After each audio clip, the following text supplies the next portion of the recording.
Hello, good afternoon. Today I am going to be going through Proverbs 1. I have not done one of these in a very long time, but I just feel called to make this video today and also to hold myself accountable because I want to read one chapter of Proverbs every day. So yeah, just follow along with me. So first I'm going to just read through Proverbs 1. It's not that long, it's pretty short. So it says, the purpose of Proverbs. These are the Proverbs of Solomon, David's son, king of Israel. Their purpose is to teach people wisdom and discipline, to help them understand the insights of the wise. Their purpose is to teach people to live disciplined and successful lives, to help them do what is right, just, and fair. These proverbs will give insight to the simple knowledge and discernment to the young. Let the wise listen to these proverbs and become even wiser. Let those with understanding receive guidance. By exploring the meaning in these proverbs and parables, the words of the wise and their riddles. Fear of the Lord is the foundation of true knowledge, but fools despise wisdom and discipline. My child, listen when your father corrects you. Don't neglect your mother's instruction. What you learn from them will crown you with grace and be a chain of honor around your neck. My child, if sinners entice you, turn your back on them. They may say, come and join us. Let's hide and kill someone. Just for fun, let's ambush the innocent. Let's swallow them alive like the grave.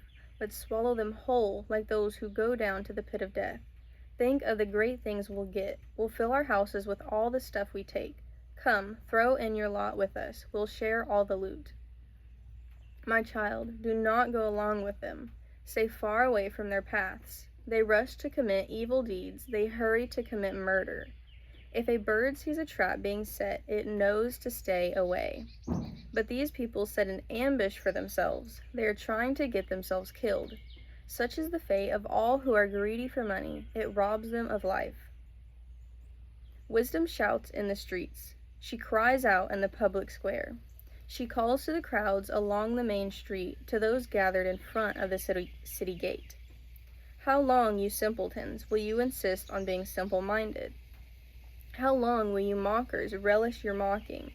How long will you fools hate knowledge? Come and listen to my counsel. I'll share my heart with you and make you wise. I called you so often, but you wouldn't come. I reached out to you, but you paid no attention. You ignored my advice and rejected the correction I offered. So I will laugh when you are in trouble. I will mock you when disaster overtakes you, when calamity overtakes you like a storm, when disaster engulfs you like a cyclone, and anguish and distress overwhelm you. When they cry for help, I will not answer. Though they anxiously search for me, they will not find me. For they hated knowledge and chose not to fear the Lord. They rejected my advice and paid no attention when I corrected them. Therefore, they must eat the bitter fruit of living their own way, choking on their own schemes. For simpletons turn away from me to death. Fools are destroyed by their own complacency. But all who listen to me will live in peace, untroubled by fear of harm. So, there's a lot of wisdom to take from that. I'm using the NLT, New Living Translation, and it is broken up into 3 parts. 1 through 7 is the purpose of Proverbs. 8 through 19 is a father's exhortation, acquire wisdom. And then 20 through 33 is wisdom shouts in the streets. I'm just going to go through my notes that I wrote down. You cannot fear God and obey him without having a relationship with him. Verse 7 says, fear of the Lord is the foundation of true knowledge, but fools despise wisdom and discipline. When God frees you from a temptation or a sinful desire, you must also meet him halfway and not go back to it. In order to be able to not fall back into your sinful ways, You must keep a close relationship with Jesus. That means being in his word every single day, praying every day. Anytime you have a problem or you feel tempted, pray. And setting aside time just for him, making time. Life gets so busy, but it is so important to set aside time for our Father, for our Creator.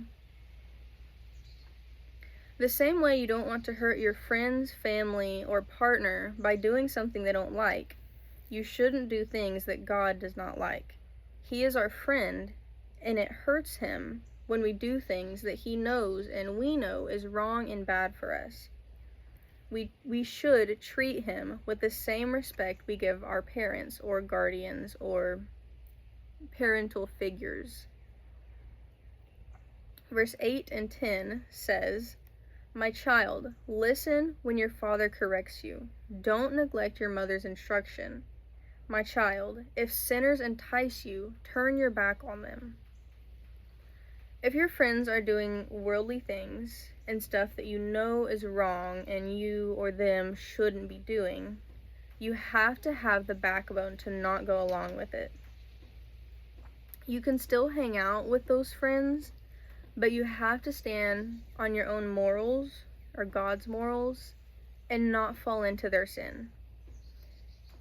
If your self-control and self-discipline is not strong enough to say no when they want to go do something that you know is wrong, you should not hang out with them anymore. You should not put yourself in a position to fall away, to get on the wrong path. That is like stepping into quicksand when you know it's there. Sin is so easy to fall into and way harder to get out of. So if you know that there is quicksand, if you know that there is sin, don't go. If you know that they're going to be doing something that you will be tempted to do, don't go. Don't be around them. You can still love them and be there for them without putting yourself in that position. Verses 17 and 18, which I really like these, it says, "If a bird sees a trap being set, it knows to stay away. These people set an ambush for themselves, and they are trying to get themselves killed." Wisdom is not difficult to obtain. God gives it to us freely. All we need to do is ask and put the effort into actually learning his word. Everything in God's word is in our best interest. It's so easy to say, "Oh, well, I'll just get high one more time. I'll just sleep with this person one more time and then it'll be done. I'll go to this last party." But that one time, you'll feel euphoria, happiness, fleeting happiness. And that one time will turn into 2, and then 3, and then however more. So we must choose to make wise decisions. We know what is right and wrong. God clearly tells us many times in the Bible. It is up to us to obey him and choose to make good decisions that please him. Every opportunity is not a God opportunity. If you are unsure if something is right or wrong, ask yourself, would this strengthen my relationship with Jesus or diminish it? I want to be wise and have a heart and mind like Jesus. I can only do that, though, if I truly listen to him and seek him and put the effort into learning what he says. One bad decision can ruin your life. It happened to me. I was in addiction for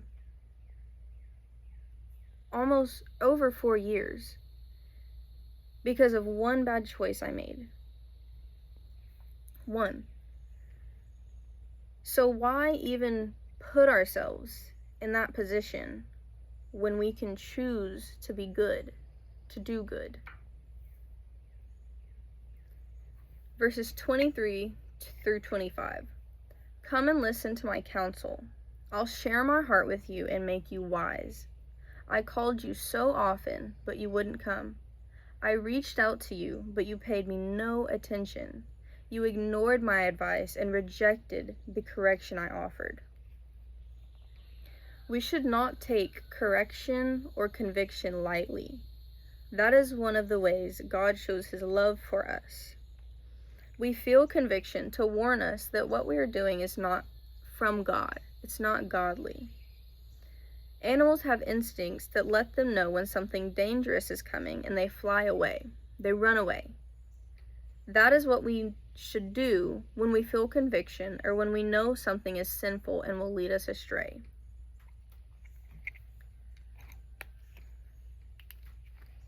It is so easy to say one more time. It's so easy to say, oh, I'll read my Bible later and I'll do this right now.